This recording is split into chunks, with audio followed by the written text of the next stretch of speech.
ರಾಜ್ಯಾಧ್ಯಕ್ಷರಾದ ರವೀಂದ್ರ ಕಲಬುರ್ಗಿ ಅವರಿದ್ದಾರೆ, M D Lakshminarayana sir ಇದ್ದಾರೆ, ನಂಜುಂಡ ಶೆಟ್ಟಿ ಇದ್ದಾರೆ, ಧನ್ಪಾಲ್ ಇದ್ದಾರೆ, ರಾಜಶೇಖರ್ ಇದ್ದಾರೆ, ಎಚ್ ಎನ್ ವೆಂಕಟರಮಣ ಇದ್ದಾರೆ, ಜಗನ್ನಾಥ್, ಶಂಕರ್, ಮತ್ತು ರಾಜೇಶು, ತಮ್ಮಣ್ಣ ಶೆಟ್ಟರು,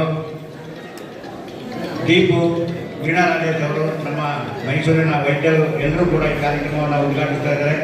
ಅವರೆಲ್ಲರಿಗೂ ಕೂಡ ನಮ್ಮ ಒಳನರಸೀಪುರ ದೇವಾಂಗ ಜನಾಂಗದ ಪರವಾಗಿ ಹೃತ್ಪೂರ್ವಕವಾದ ಸ್ವಾಗತ ಹಾಗೂ ಕೃತಜ್ಞತೆಗಳನ್ನು. ಈ ಕಡೆ ನೋಡಿ ಹಲೋ, ಅಲ್ಲೇ